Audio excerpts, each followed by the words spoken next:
ഞാൻ നിങ്ങളോട് ഏഷ്യാനെറ്റും നിലപാട് സ്വീകരിക്കുന്നു. നിങ്ങൾ വിധി വായിച്ച ആളുകൾ ആരെങ്കിലും ഉണ്ടോ? ഈ ശബരിമല വിധി വായിച്ചിട്ടില്ലല്ലോ. അതിലേതെങ്കിലും ഒരു ഭാഗത്ത് കേരളത്തിലെ ഗവൺമെന്റ് അനുകൂലമായ നിലപാട് സ്വീകരിച്ചതുകൊണ്ട് സുപ്രീം കോടതി ഇതാ സ്ത്രീ പ്രവേശനം അനുവദിച്ചിരിക്കുന്നു എന്ന് പറഞ്ഞിട്ടുണ്ടോ? നിങ്ങൾ ഒരു കാര്യം ഉറപ്പിച്ചോ, വെറുതെ ഒരു ഇത് കിട്ടുമെന്ന് കരുതി ആരും ഇപ്പൊ തന്നെ അടുപ്പത്ത് പാത്രമെടുത്ത് വെള്ളം ഒഴിക്കണ്ട. ആരും മാറ്റി വെച്ചാൽ മതി.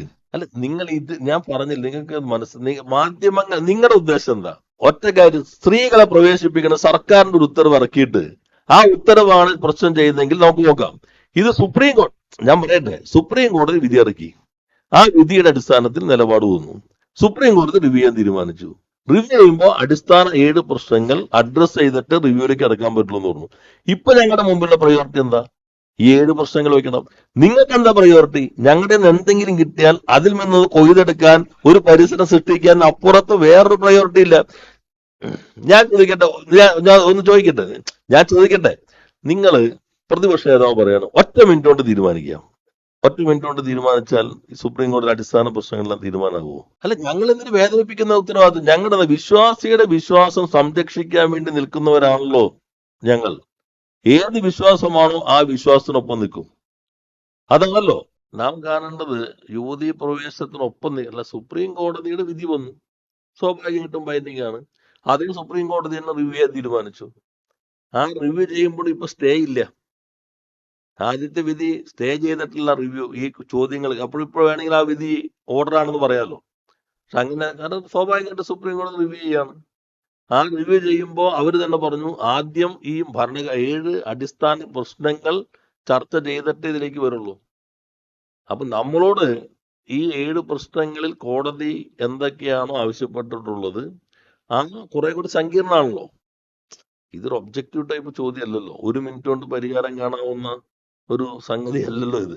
ഇതൊരു സങ്കീർണമായ ഭരണഘടനാ പ്രശ്നങ്ങളാണ്. സുപ്രീം കോടതി തന്നെ 9 അംഗ ബെഞ്ച് എന്ന് പറഞ്ഞാൽ വളരെ അസാധാരണമായിട്ടല്ലേ 9 അംഗ ബെഞ്ച് വരിക? ഭരണഘടനാപര പ്രശ്നങ്ങളിലെ പരിശോധിക്കുക. നമ്മളിപ്പോ അതിനകത്ത് എല്ലാ വശവും നോക്കും. ഞാൻ പറഞ്ഞു, ഞങ്ങൾ തന്നെ നേരത്തെ കൊടുത്ത സ്റ്റാൻഡ് അംഗീകരിച്ചിരുന്നില്ല. ഞങ്ങൾ എടുത്ത സ്റ്റാൻഡ് എന്തായിരുന്നു? നിങ്ങളത് പറയാത്തോണ്ടാണ്. അല്ല, അത് സുപ്രീം കോടതി വിധിയുടെ പശ്ചാത്തലത്തിലാണ്. ഇപ്പൊ ഏഷ്യാനെറ്റ് ഇന്ന് സംപ്രേഷണം ചെയ്യണ്ട എന്ന് സുപ്രീം കോടതി വിധിച്ചാൽ നിങ്ങൾ എന്ത് ചെയ്യും? ഞങ്ങളുടെ ഒരു സ്റ്റാൻഡ് നേരത്തെ എടുത്തെന്ന് പറഞ്ഞ് നിൽക്കാൻ പറ്റുമോ? ഇല്ലല്ലോ. അല്ല, അതിലിപ്പോ റിവ്യൂ ചെയ്യുന്ന കോടതി. അല്ല, വിധി എങ്ങനെ വന്നു? സർക്കാർ പിന്തുണച്ചുകൊണ്ടാണ് വിധി വന്നത്. ആ അഫിഡാവിറ്റിൽ ഒരു പോയിന്റ് ഞാൻ പറഞ്ഞ് നിങ്ങൾക്ക് മനസ്സിലായില്ലേ? അല്ല, ആ,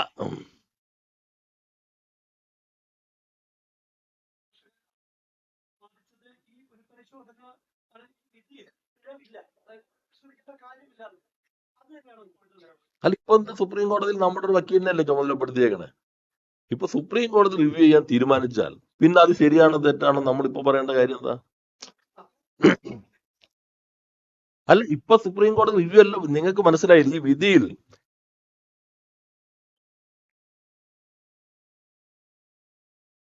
അല്ല, അങ്ങനെ കോടതി ഞങ്ങളോട് പറയാൻ പറഞ്ഞിട്ടില്ല. നിങ്ങൾ കാണേണ്ടത് ഈ, ഞാൻ പറയട്ടെ, സുപ്രീം കോടതിയിൽ സർക്കാർ കൊടുത്ത അഫിഡാവിറ്റിൽ ഒരു ഭാഗത്ത് വളരെ കൃത്യമായി പറഞ്ഞിരുന്നു, ഇത് ദീർഘകാലമായി നിലനിൽക്കുന്ന ആചാരത്തിന്റെ ഭാഗമായതുകൊണ്ട് ഹിന്ദുസത്തിൽ നല്ല ആഴത്തിൽ പാണ്ഡിത്യമുള്ള ആളുകളും അൺകറപ്റ്റഡ് ആയിട്ടുള്ള സാമൂഹിക പരിഷ്കർത്താക്കളും ചേരുന്ന ഒരു കമ്മീഷൻ നിയോഗിച്ച് ഇത്തരം കാര്യങ്ങളിൽ അവരുടെ അഭിപ്രായത്തിനാണ് പരിഗണന കൊടുക്കേണ്ടത് എന്ന് ഞങ്ങൾ അന്ന് പറഞ്ഞിരുന്നു. സുപ്രീം കോടതിയുടെ നിലപാടതല്ല. സുപ്രീം കോടതി അമിക്കസ് ക്യൂറിമാരെ വെച്ചു, അവർ വിധിയിലേക്ക് എത്തി. ഞാൻ മുഴുപ്പിക്കട്ടെ, ആ വിധി വന്നു. ആ വിധി വീണ്ടും സുപ്രീം കോടതിയുടെ തന്നെ ബെഞ്ച് പുനഃപരിശോധിക്കാൻ തീരുമാനിച്ചു. അപ്പൊ പിന്നെ നമ്മുടെ മുൻപിൽ ഇപ്പൊ എന്താ? പുനഃപരിശോധനയാണ്. പുനഃപരിശോധനയ്ക്ക് മുമ്പ് സുപ്രീം കോടതി എന്ത് പറഞ്ഞു? 7 കാര്യങ്ങൾ തീരുമാനിക്കണം. അത് തീരുമാനിച്ചാലേ മറ്റേക്ക് വരുള്ളൂ. അത് 7 കാര്യങ്ങൾ അറിയിക്കല്ലോ. ഇത് ഞാൻ പറഞ്ഞല്ലോ, ഒബ്ജക്ട് 7. ഇപ്പൊ ഇതില് നിങ്ങളുടെ അഭിപ്രായം ഞാൻ ചോദിക്കാം. ഇപ്പൊ ഞാൻ നേരത്തെ പറഞ്ഞല്ലോ,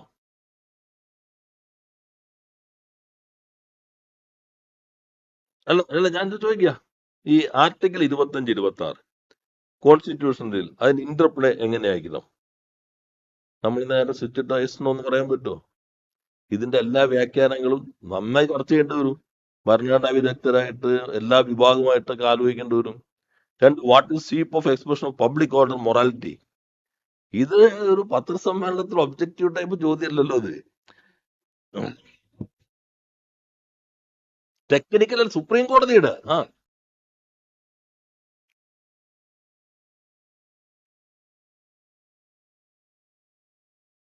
അല്ല, ഞാൻ വ്യക്തമാക്കിയത് എന്താ, സർക്കാർ നേരത്തെ തന്നെ എന്താ പറഞ്ഞിരുന്നത്? ഈ വിഭാഗത്തിൽ നല്ല ആഴത്തിലുള്ള പണ്ഡിതന്മാർ, സാമൂഹ്യ പരിഷ്കർത്താക്കൾ, ഇവരുമായി ഇതല്ലേ ഞങ്ങളുടെ പൊസിഷൻ നേരത്തെ ഉണ്ടായിരുന്നത്. അപ്പൊ പിന്നെ ആ കോടതി വിധി വന്നതിന് ശേഷം ഞങ്ങളുടെ പഴയ പൊസിഷനാണോ? ഏത് തീരുമാനമാകുമായിരുന്നു? അല്ല അല്ല ഓരോന്നാകട്ടെ, എന്ത് തീരുമാനമാകുമായിരുന്നു?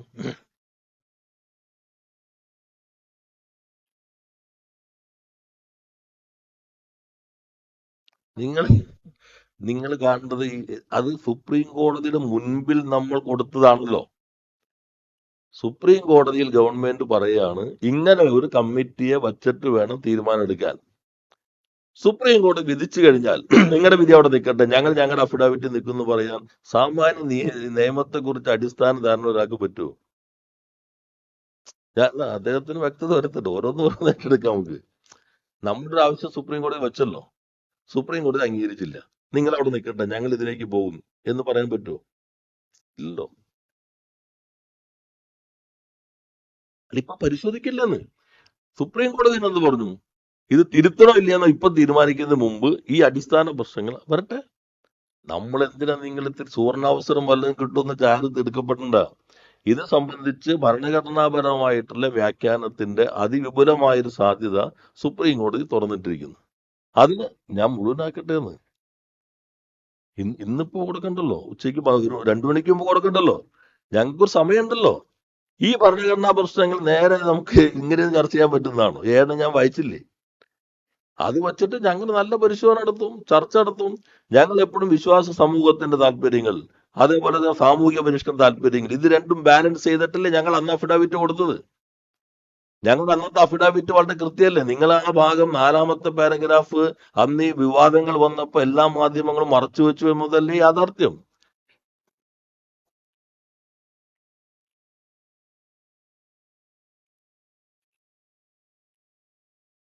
ഏതാ അത്? ഇതുമായിട്ട് എന്താ ബന്ധം?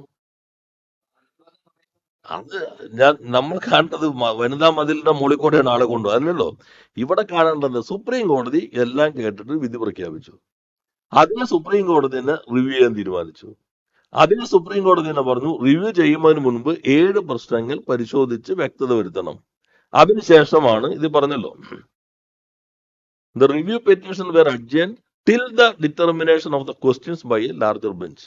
അതിവിശാലമായൊരു ബെഞ്ച് ഇപ്പൊ ഇതിൽ ഓരോന്നിനും വ്യത്യസ്തമായിട്ട് ഇപ്പൊ ഇവര് വിധി വരികയാണ്. നമ്മളെല്ലാം പറയുന്നു PI സാധാരണ പൊതു താല്പര്യ ഹർജിയുടെ ലോക്കൽ സ്റ്റാൻഡിംഗ് വ്യത്യസ്തമാണ്, ഇതിങ്ങനെയാണ് എന്ന് തീരുമാനിച്ചാൽ പിന്നെ ആ കേസ് തന്നെ നിന്നിൽ പോവോ? ഈ കൊടുത്ത കേസ് നമ്മൾ ഗവൺമെന്റ് കൊടുത്ത കേസല്ലല്ലോ. അതിന്റെ പശ്ചാത്തലമൊക്കെ നിങ്ങൾക്ക് അറിയാലോ എവിടെന്നാ വന്നേന്നുള്ളത്. അപ്പൊ കേസ് നിൽക്കുവോ? അതല്ല, നമുക്ക് എസെൻഷ്യൽ റിലീജിയസ് പ്രാക്ടീസസിനകത്ത് കോടതിക്ക് ഇടപെടാൻ അവകാശമില്ല എന്നാണ് നിലപാടെങ്കിൽ പിന്നെ തീർന്നില്ലേ? അതാണ് എന്ന് കോടതി പറഞ്ഞാൽ നമ്മൾ അതിനനുസരിച്ച് നിലപാട് എടുക്കണ്ടേ? അപ്പൊ ഇത് നല്ല അവധാനതയോടുകൂടി പരിശോധിച്ച് ശരിയായ രൂപത്തിലുള്ള ഗവൺമെന്റിന്റെ അഭിപ്രായങ്ങൾ ചോദിക്കുക ഘട്ടത്തിൽ അത് ഗവൺമെന്റ് കൊടുക്കും.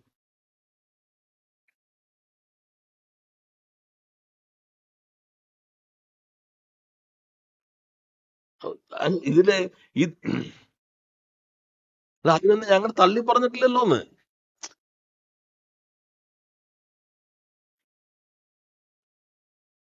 ഇത് കോടതി നിങ്ങൾ ഇപ്പൊ ചോദിക്കുന്നത് എന്താ? ഞാൻ നേരത്തെ പറഞ്ഞല്ലോ, കോടതിയിൽ സർക്കാർ പറയാൻ പോകുന്ന 7 പ്രശ്നങ്ങളിലല്ലേ, അത് ഞങ്ങൾ നന്നായി ചർച്ച ചെയ്യും. ഈ വരുന്ന അഭിപ്രായങ്ങൾ ഞങ്ങൾ നേരത്തെ പറഞ്ഞ അഭിപ്രായങ്ങൾ തന്നെ ഉണ്ടല്ലോ. അഭിപ്രായം നിങ്ങൾ എന്താ പറയാത്തെ? ഞങ്ങൾ നേരത്തെ പറഞ്ഞ അഭിപ്രായം എന്താ?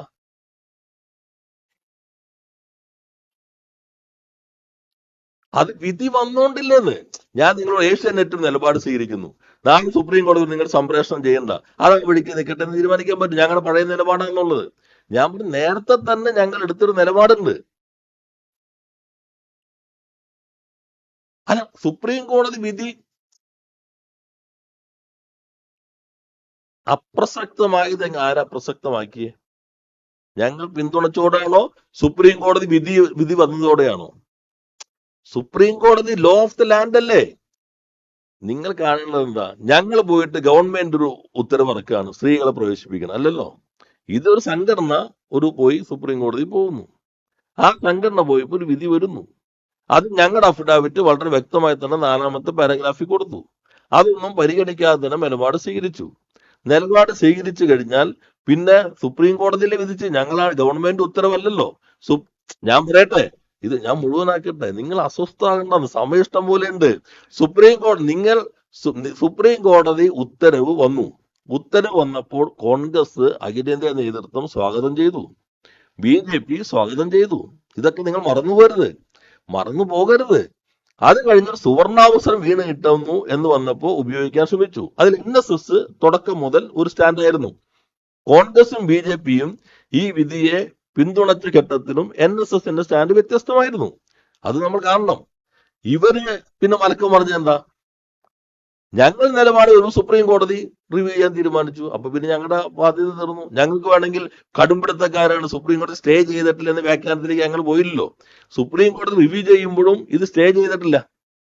പക്ഷെ ഞങ്ങളുടെ നിലപാട് എന്താ? റിവ്യൂ ചെയ്യാൻ തീരുമാനിക്കുമ്പോൾ റിവ്യൂ വരട്ടെ. റിവ്യൂ ചെയ്യാൻ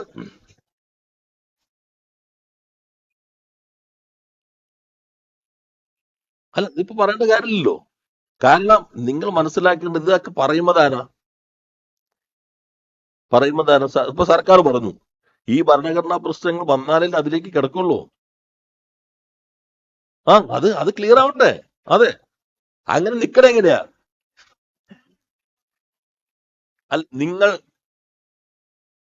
അവരവരുടെ നിലപാട് തുടർന്നുകൊണ്ടിരിക്കുന്നു.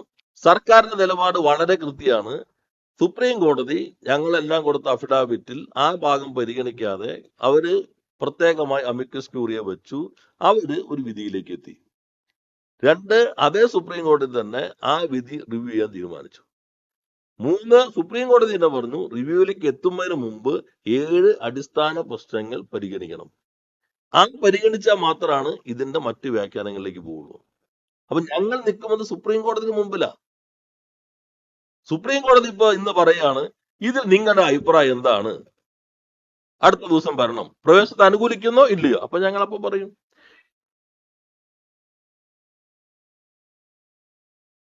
ഞങ്ങൾ എല്ലാ വശവും പരിഗണിച്ചല്ലേ വരുള്ളൂ. ഞാൻ പറഞ്ഞ അങ്ങനെ പറയാൻ പറ്റില്ലല്ലോ. ഇപ്പൊ അതിലല്ലോ ചോദിച്ചേക്കണേ. ഞാൻ പറഞ്ഞു, നിങ്ങൾ കാണേണ്ട ഭാഗം നിങ്ങൾ ഇങ്ങനെ പറയുമ്പോ നിങ്ങൾ മറച്ചു വെച്ചൊരു ഭാഗം ഞാൻ സൂചിപ്പിച്ചെന്നുള്ളൂ.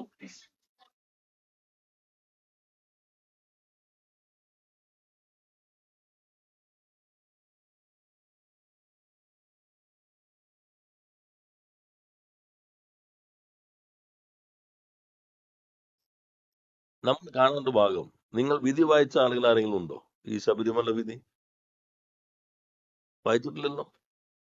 അതിലേതെങ്കിലും ഒരു ഭാഗത്ത് സർക്കാരിന്റെ തീരുമാനമായതുകൊണ്ട് സ്ത്രീകൾ പ്രവേശിക്കട്ടെ എന്ന് പറയുന്ന ആദ്യത്തെ ഒരു സർക്കാരിന്റെ ഫസ്റ്റ് റെസ്പോണ്ടന്റിന്റെ ആ ഭാഗം ഒഴിവാക്കി കഴിഞ്ഞാൽ കേരളത്തിലെ ഗവൺമെന്റ് അനുകൂലമായ നിലപാട് സ്വീകരിച്ചതുകൊണ്ട് സുപ്രീം കോടതി ഇതാ സ്ത്രീ പ്രവേശനം അനുവദിച്ചിരിക്കുന്നു എന്ന് പറഞ്ഞിട്ടുണ്ടോ? 141 എന്താ?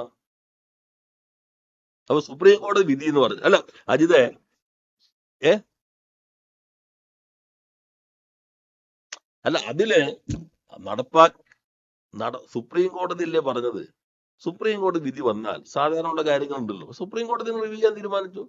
അപ്പൊ സുപ്രീം കോടതി തന്നെ വച്ച വിധി, അതിനകത്ത് ഒരു പുനഃപരിശോധന വേണമെന്ന് സുപ്രീം കോടതി തന്നെ കേസ് കേൾക്കുമ്പോൾ തീരുമാനിച്ചു. ആ കേസിനകത്ത് അവർ പറഞ്ഞ കാര്യങ്ങളുണ്ട്. ആ കാര്യങ്ങളിൽ അല്ലാണ്ട് ഞങ്ങളൊരു അഭിപ്രായം പറഞ്ഞു അതുകൊണ്ട് വിധിയിലേക്ക് വന്നതല്ല.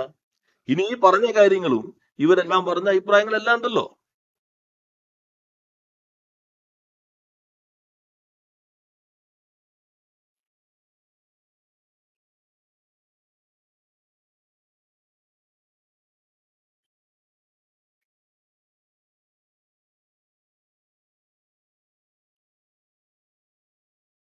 അല്ല, അതിന് നിങ്ങളുടെ ചോദ്യത്തിലുള്ള പെശക് എന്താന്ന് വെച്ചാൽ, നമ്മൾ അഭിപ്രായം അനുകൂലിച്ചാലും ഇല്ലെങ്കിലും വരുന്ന വിധി ബൈൻഡിങ്. അല്ല, നിങ്ങൾ ചോദിച്ചെങ്ങനെ വെച്ചാൽ അങ്ങനെ നിങ്ങൾ പറഞ്ഞുകൊണ്ട് നടപ്പിലാക്കില്ല ബൈൻഡിങ്. രണ്ട്, VS സർക്കാരിന്റെ കാലത്ത് എടുത്ത അതേ നിലപാടിൽ ഞങ്ങൾ പറഞ്ഞപ്പോ ഈ ഭാഗം അതിനകത്ത് പ്രധാനമായിരുന്നു. കാരണം ഇതൊക്കെയാണ് ഭരണഘടനാ തത്വങ്ങളൊക്കെ ഉണ്ടെങ്കിലും ഇത് വിശ്വാസവുമായി ബന്ധപ്പെട്ട കാര്യമായതുകൊണ്ട് അതുമായി ബന്ധപ്പെട്ട ആളുകളുടെ അഭിപ്രായം ഒരു വിദഗ്ധർ, നല്ല ആഴത്തിൽ പാണ്ഡിത്യമുള്ളവർ അവർ പഠിക്കണം എന്ന് പറഞ്ഞു. പക്ഷെ കോടതി പഠിക്കേണ്ടെന്ന് തീരുമാനിച്ചു. പക്ഷെ ഇപ്പൊ കോടതി വീണ്ടും ഇതിലേക്ക് വന്നിരിക്കുകയാണ്. അപ്പൊ അത് വരട്ടെ. രണ്ട്, UDF സർക്കാരിന്റെ കാലത്ത് അഫിഡാവിറ്റിൽ നിന്ന് വ്യത്യസ്തമാണെങ്കിൽ ആ വിധിയെ എന്തിന് കോൺഗ്രസ് സ്വാഗതം ചെയ്തു? എന്തിനാ അവർ സ്വാഗതം ചെയ്തത്? എന്തിനാ BJP സ്വാഗതം ചെയ്തത്? എപ്പോഴവർ നിലപാട് മാറ്റിയ? പൊളിറ്റിക്കൽ അല്ലേ? ഞങ്ങൾ കോടതിയിൽ വന്നു, ഇപ്പൊ റിവ്യൂ ചെയ്തു, നല്ല അവധാനതയോടുകൂടി. നിങ്ങൾ ഒന്നും ഉത്കണ്ഠപ്പെടേണ്ട, ഒരു സുവർണാവസരവും വീണ് കിട്ടാൻ ഇടയില്ല. നമുക്ക് നോക്കാം, സമയമുണ്ടല്ലോ.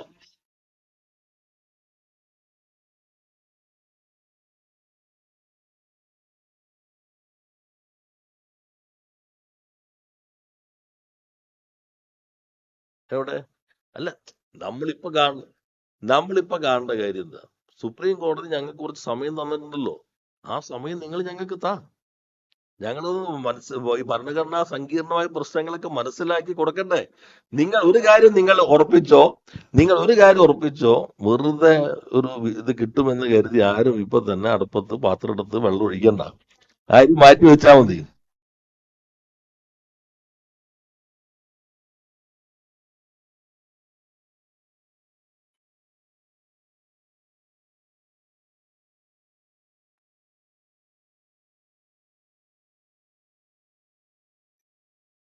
അല്ല, എല്ലാ വാദങ്ങളും കഴിഞ്ഞല്ലോ. നിങ്ങൾ പറഞ്ഞ പോലെ നേരത്തെ ഇപ്പൊ നിങ്ങൾ തന്നെ പറഞ്ഞില്ലേ, അമ്മത്തെ അഫിഡാവിറ്റ് പോയി വിധി വന്നപ്പോന്ന്. അപ്പൊ ആ പറഞ്ഞതും പോയില്ലേ മറ്റേ വിധി വന്നപ്പോ? അല്ല, ആ വിധി വന്നപ്പോ അതും പോയില്ലേ? ഇപ്പൊ സുപ്രീം കോടതി ഞാൻ മനസ്സിലാക്കിയത് ഒരു ഭാഗം ഈ ഇത് സംബന്ധിച്ച് നമ്മളെയും കൂടി ചുമതലപ്പെടുത്തിയിട്ടുണ്ടല്ലോ നോഡൽ ഇതായിട്ട്. നമുക്ക് നോക്കാം. അപ്പോ പത്രക്കാർ അല്ല, കോടതി തന്ന സമയം തരിക, നിങ്ങളും കാര്യങ്ങൾ മനസ്സിലാക്കുക. ആവശ്യമില്ലാത്ത വിവാദങ്ങൾ സൃഷ്ടിച്ച് പലരും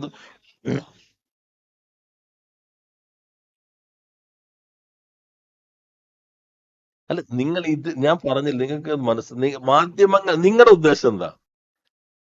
ഞാൻ പറയട്ടെ, എന്തെങ്കിലും ഇത് കേക്ക്, എന്തെങ്കിലും അല്ല, അങ്ങനെ ചോദ്യമായിരുന്നു സുപ്രീം കോടതി ഇന്ന് നമ്മുടെ മുമ്പിൽ ഫ്രെയിം ചെയ്ത് വന്നെങ്കിൽ നമുക്ക് ആ സമയത്ത് അത് തന്നെ പറയാമായിരുന്നു എന്താണെന്നുള്ളത്. ഇപ്പോ അത്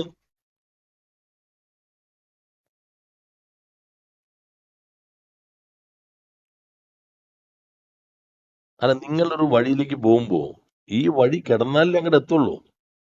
അല്ല, ആദ്യം അവിടെ ചെല്ലാൻ പറ്റില്ലല്ലോ. അല്ല, അങ്ങനെയാണെങ്കിൽ കോടതി എന്ത് ചെയ്യണം? ഇതൊക്കെ കോടതി സമയം കളയണോ? നിങ്ങൾ പറഞ്ഞതാണ് ശരിയെങ്കിൽ ഇത് ചോദിച്ചാൽ ഇതിലേക്ക് എത്തുള്ളൂ. അവിടെ എല്ലാവരും എത്തിച്ചേർന്നു. ഞങ്ങളുടെ അഫിഡാവിറ്റ് എന്തായിരുന്നു? ഈ പറഞ്ഞ ഭാഗം കഴിഞ്ഞാൽ ഭരണഘടനയുടെ തുല്യതയാണല്ലോ. എന്നാൽ അതിൽ സുപ്രീം കോടതി വളരെ ആധികാരികമായി പറഞ്ഞ ഭാഗം അതാണ്.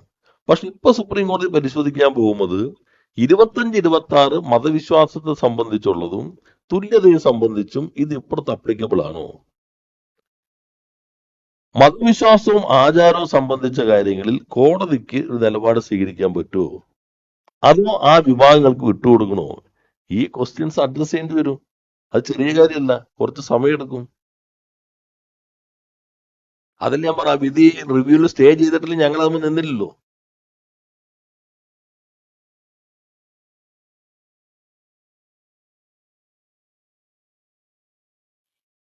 അല്ല, അതേ കോടതി തന്നെ റിവ്യൂ ചെയ്യാൻ തീരുമാനിക്കും. ഇപ്പൊ നമ്മൾ ആന്റിസിപ്പേറ്ററി ബൈൻഡ് സാധാരണ പറയണ പോലെ ഇത് അതിൽ നിന്ന് വ്യത്യസ്തമായിട്ട് റിവ്യൂ ചെയ്യാൻ തീരുമാനിക്കുന്നു.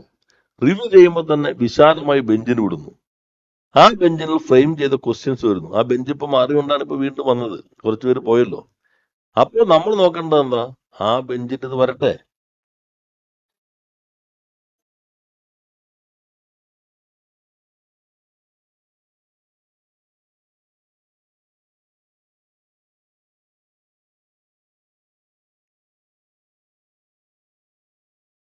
സുപ്രീം കോടതി വളഞ്ഞു പോയോണ്ടാന്നാ. ഞാൻ നിങ്ങൾ കാണേണ്ട എന്താ? ഞാൻ ഒറ്റ ഒറ്റ കാര്യം, സ്ത്രീകളെ പ്രവേശിപ്പിക്കുന്ന സർക്കാരിന്റെ ഒരു ഉത്തരവ് ഇറക്കിയിട്ട് ആ ഉത്തരവാണ് പ്രശ്നം ചെയ്യുന്നതെങ്കിൽ നമുക്ക് നോക്കാം. ഇത് സുപ്രീം കോടതി, ഞാൻ പറയട്ടെ, സുപ്രീം കോടതി വിധി ഇറക്കി. ആ വിധിയുടെ അടിസ്ഥാനത്തിൽ നിലപാട് വന്നു. സുപ്രീം കോടതി റിവ്യൂ ചെയ്യാൻ തീരുമാനിച്ചു. റിവ്യൂ ചെയ്യുമ്പോൾ അടിസ്ഥാന 7 പ്രശ്നങ്ങൾ അഡ്രസ് ചെയ്തിട്ട് റിവ്യൂയിലേക്ക് ഇറക്കാൻ പറ്റുള്ളൂ എന്ന് പറഞ്ഞു. ഇപ്പൊ ഞങ്ങളുടെ മുമ്പിലുള്ള പ്രയോറിറ്റി എന്താ? ഈ 7 പ്രശ്നങ്ങൾ വയ്ക്കണം. നിങ്ങൾക്ക് എന്താ പ്രയോറിറ്റി? ഞങ്ങളുടെ എന്തെങ്കിലും കിട്ടിയാൽ അതിൽ നിന്ന് കൊയ്തെടുക്കാൻ, ഒരു പരിസരം സൃഷ്ടിക്കാൻ അപ്പുറത്ത് വേറൊരു പ്രയോറിറ്റി ഇല്ല. ഞാൻ ചോദിക്കട്ടെ, ഞാൻ ചോദിക്കട്ടെ, നിങ്ങൾ പ്രതിപക്ഷ നേതാവ് പറയണം ഒറ്റ മിനിറ്റ് കൊണ്ട് തീരുമാനിക്കാം. ഒറ്റ മിനിറ്റ് കൊണ്ട് തീരുമാനിച്ചാൽ ഈ സുപ്രീം കോടതി അടിസ്ഥാന പ്രശ്നങ്ങളെല്ലാം തീരുമാനമാകുമോ?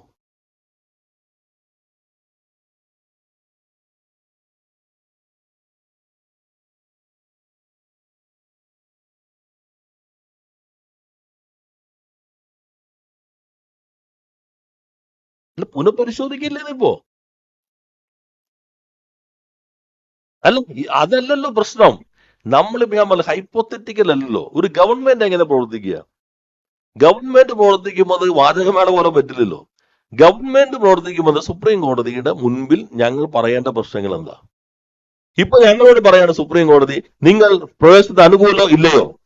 അപ്പൊ ഞങ്ങൾക്ക് പറയും, ഞങ്ങൾ നേരത്തെ പറഞ്ഞിരുന്നു, ഞങ്ങളല്ല പറയേണ്ടത്, ഗവൺമെന്റ് അല്ല അത് പറയേണ്ടത്.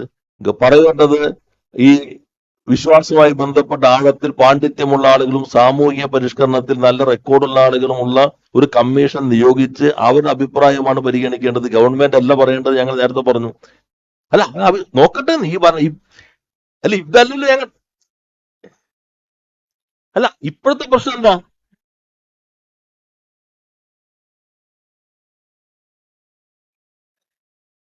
അല്ല, ഞാൻ പറയുന്നത് എന്താ, ഞങ്ങൾ സുപ്രീം കോടതിയിലല്ല പറയണ്ടേ.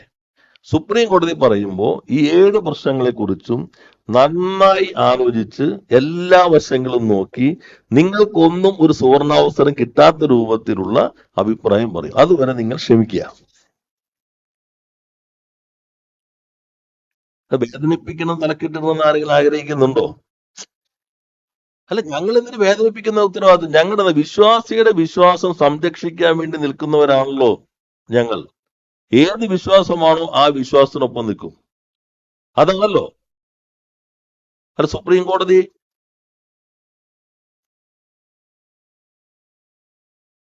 അല്ല, നിങ്ങൾ ഈ സുപ്രീം കോടതിയും അതിന്റെ വിധിയും കാണാതെയുള്ള നേരത്തെ നിങ്ങൾ പറഞ്ഞ എന്താ?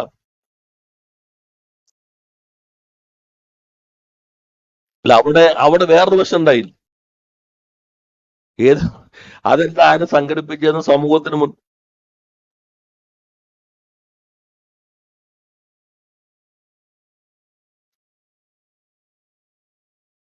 അതാണ് ഇപ്പൊ സുപ്രീം കോടതി ചോദിക്കുന്നത്. സുപ്രീം കോടതി ഇപ്പൊ പരിശോധിക്കുന്നത് അത് സംബന്ധിച്ച് 14 ഇവിടെ ബാധകമാണോ? ഇത് ഞങ്ങളൊന്ന് ചർച്ച ചെയ്യട്ടെ. ഭരണഘടനാപരമായ വശം നോക്കിയിട്ട് ഏതാണെന്നുള്ള നല്ല അഭിപ്രായങ്ങൾ സുപ്രീം കോടതിയുടെ മുൻപിൽ കൊടുക്കും. ആവശ്യത്തിന് സമയമുണ്ട്. അവധാനതയോടുകൂടി തന്നെ കാര്യങ്ങൾ പരിശോധിച്ച് നിലപാട് സ്വീകരിക്കും.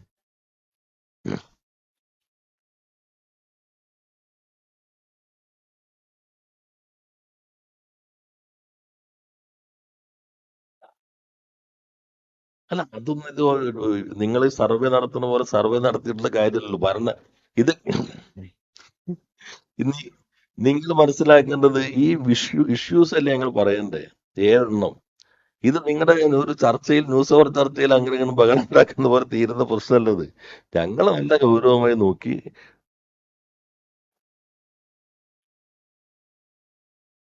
അല്ല, മണിശങ്കരയ്യർ പറഞ്ഞൊരു ഭാഗം ഇന്നത്തെ കേരളത്തിൽ വളരെ പ്രസക്തമാണ്.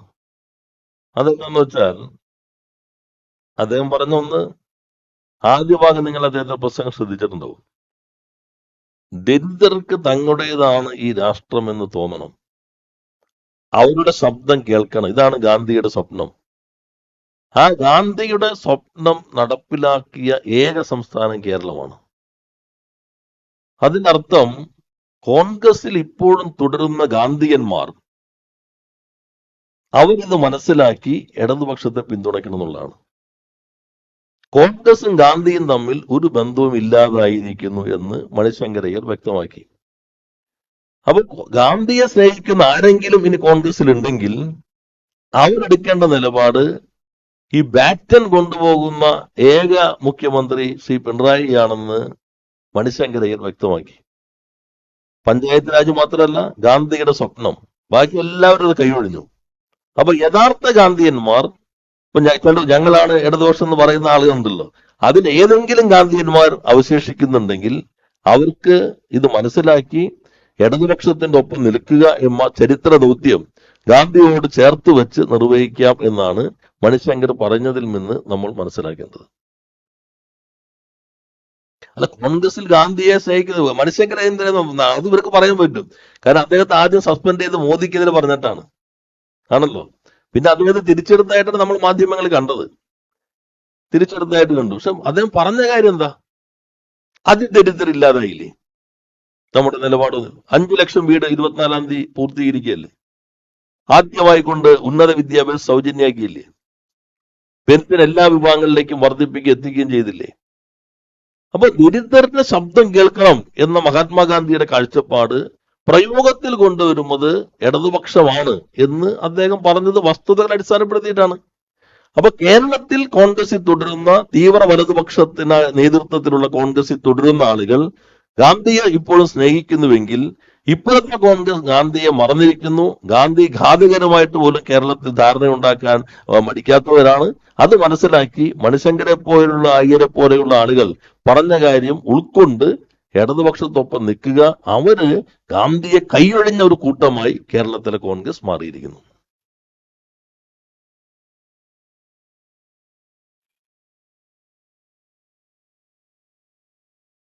അല്ല, ചെന്നിത്തല കത്തയച്ച് എല്ലാവരും ആവേശപൂർവ്വം തന്നെ വന്നല്ലോ.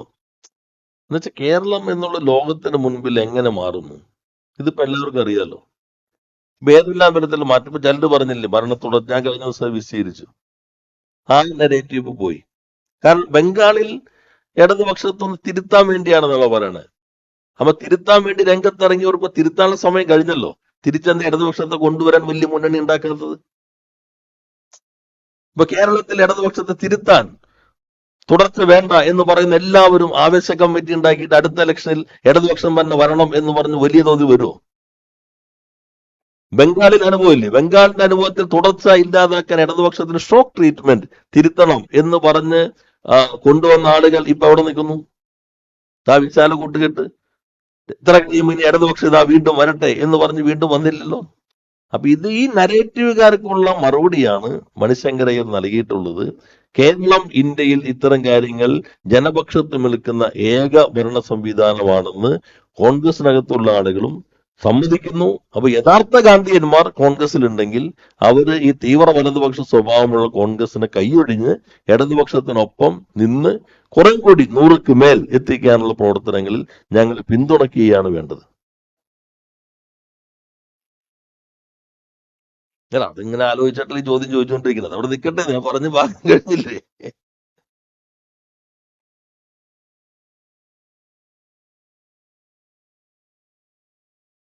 ഏതാ?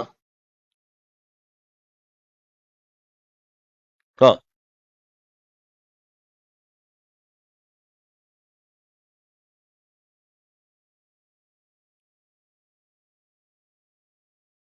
അല്ല, 2000 കൊടുത്തത് മോശമാണെന്ന് ആരെങ്കിലും പറയുന്നുണ്ടോ? അല്ല, 2000 കൊടുത്തത് മോശമാണെന്ന് ആരും പറഞ്ഞിട്ടില്ല. ഇപ്പൊ സ്ത്രീകൾ 35 വയസ്സിന് 60 വയസ്സിനിടയിൽ പ്രായമുള്ള സ്ത്രീകളുടെ അക്കൗണ്ടിലേക്ക് 1000 രൂപ വന്നുകൊണ്ടിരിക്കില്ലേ, മഞ്ഞ പിങ്ക് കാർഡ്. നിങ്ങൾ ആരെങ്കിലും ഇത് കണ്ടതായിട്ട് അറിഞ്ഞോ? അത്രയും ഒരു സ്ത്രീ ശാക്തീകരണത്തിന് വേണ്ടി ഇപ്പോ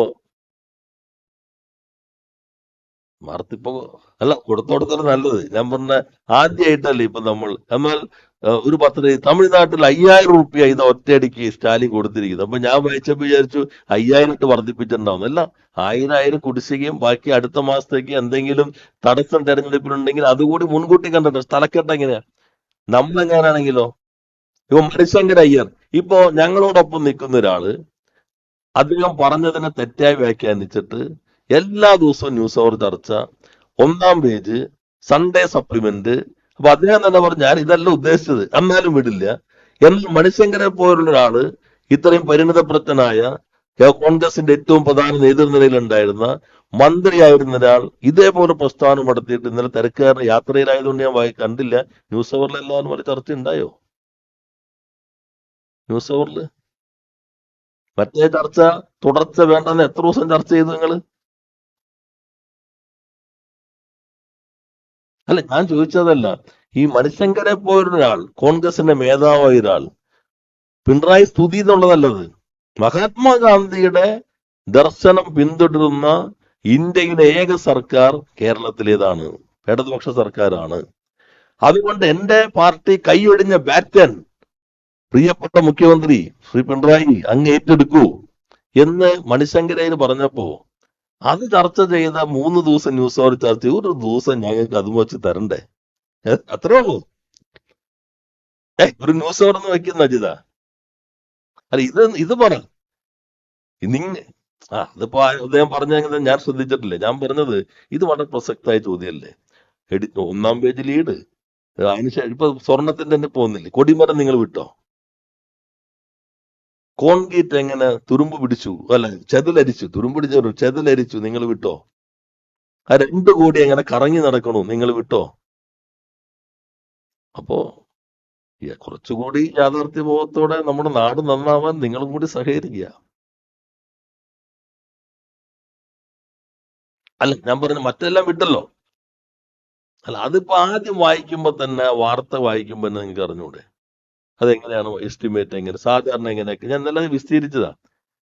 ഇപ്പോഴത്തെ പ്രശ്നം വെച്ചിട്ടുണ്ടെങ്കിൽ പണ്ടത്തെ മാധ്യമ പ്രവർത്തകർ കിട്ടുന്ന വാർത്തകൾ വസ്തുതാപരമാണോ ആധികാരികമാണോ എന്നൊരു പ്രാഥമിക പരിശോധന നടത്തിയിട്ടാണ് കൊടുക്കുക. ഇപ്പൊ കിട്ടുന്നതിൽ എരിവും പുളിയും കൂടി ചേർത്തിട്ട് ആരാദ്യം എന്ന മട്ടിൽ വിളമ്പിക്കൊണ്ടേയിരിക്കുമ്പോ സത്യം ഇല്ലാതാവുകയും നുണകളുടെ ആഘോഷം വളരെ നന്നായി നടക്കുകയും ചെയ്യുന്നു.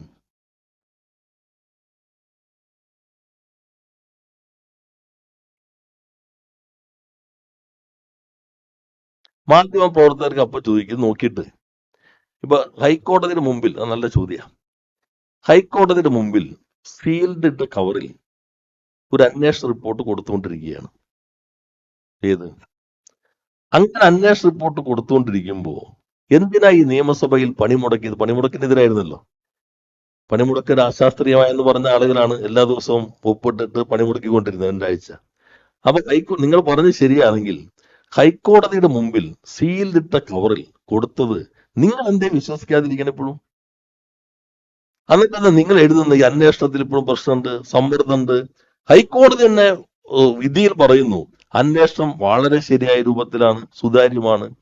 ഇത് എഴുതി കൊടുത്തത് ഞങ്ങൾ എങ്ങനെ വിശ്വസിക്കാതിരിക്കും എന്ന് പറയുന്ന അതേ ആളുകൾ ആധികാരികമായ ഹൈക്കോടതി വിധി പോലും വിശ്വസിക്കാതെ വാർത്തകൾ ചമയ്ക്കുമ്പോൾ എന്താ?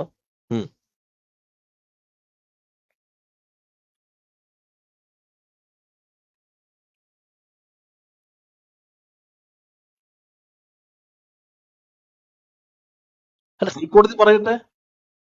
ഞാൻ പറഞ്ഞ എന്താ, ഹൈക്കോടതിയിൽ സീൽഡ് കവറിൽ കൊടുക്കുന്നു. സീൽഡ് കവറിൽ കൊടുക്കുന്ന കാര്യങ്ങൾ ഹൈക്കോടതി ഞങ്ങളുടെ മുമ്പിലേ വരുന്നില്ല. ഹൈക്കോടതി അത് പരിശോധിച്ചിട്ട് പറയുന്നത് ഏറ്റവും ശരിയായ രീതിയിൽ അന്വേഷണം നടക്കുന്നു. അപ്പൊ ഗവൺമെന്റ് അത് എടുക്കുള്ളൂ. ഓഡിറ്റർ കൊടുക്കുന്നു, ഹൈക്കോടതി പറയട്ടെ ഓഡിറ്റർ കൊടുത്തത് ശരിയാണ്, ഇതാണ്, അപ്പൊ നമുക്ക് അത് നോക്കാം. സാധാരണഗതിയിൽ ഒരു ഓഡിറ്റ് എങ്ങനെ നടക്കുക? നിങ്ങളുടെ സ്ഥാപനമാകാം, ഏത് സ്ഥാപനമാകാം, ഒരു ഓഡിറ്റർ വെച്ചാൽ ഓഡിറ്റർ കണക്ക് നോക്കും, വൗച്ചർ നോക്കും, ലെഡ്ജർ നോക്കും, ഒത്തു നോക്കിയിട്ട് എന്തെങ്കിലും കുറി ഉണ്ടെങ്കിൽ സ്ഥാപനത്തിന് കൊടുക്കും, സ്ഥാപനം മറുപടി കൊടുക്കും, മറുപടി കൊടുത്തിട്ട് ഒത്തു വരാത്തതുണ്ടെങ്കിൽ അത് പ്രത്യേകം അതിന്റെ ഒബ്സർവേഷൻ ആയിട്ട് എഴുതും. ഇതല്ലേ? അല്ലാതെ ഏതെങ്കിലും കുറിയിൽ മുഖ്യമന്ത്രിക്ക് കട്ടിൽ എന്ന് പറഞ്ഞാൽ ഏതെങ്കിലും ഇതിൽ എഴുതിയോ? നിങ്ങൾ എന്തെല്ലാം വ്യാഖ്യാനം കൊണ്ടുപോകുന്നു. പിന്നെ ഇത് വായിക്കുമ്പോൾ തന്നെ നിങ്ങൾക്ക് അറിയാലോ, ഏതെങ്കിലും ബികോം പോലും പഠിക്കേണ്ട 12ാം ക്ലാസ്സിൽ കോമേഴ്സ് പഠിച്ച ആളുകൾ നോക്കിയാൽ അറിയാലോ ഇങ്ങനെയൊന്നും നല്ലൊരു എസ്റ്റിമേറ്റിൽ അതിന്റെ റിപ്പോർട്ട് വരാന്നുള്ളത്. അപ്പൊ ഇതാണ്.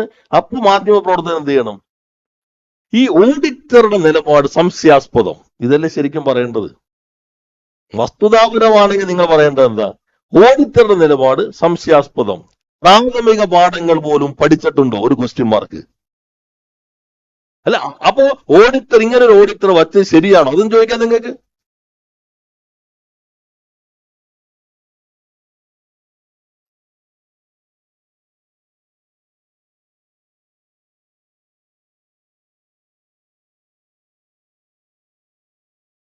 അല്ല, ഞാൻ നിങ്ങളുടെ 2 ഇരട്ടത്താപ്പ് ഞാൻ പറഞ്ഞേ. ആദ്യത്തെ നിങ്ങൾ പറഞ്ഞു കോടതി കൊടുത്തുകൊണ്ടെടുക്കുക, മറ്റേ ഞാൻ പറഞ്ഞപ്പോ നേരെ തെന്നി. ഞാൻ കാണുന്നത് അത് നോക്കാം, കോടതി പറയട്ടെ, കോടതി മുമ്പിലുണ്ടല്ലോ.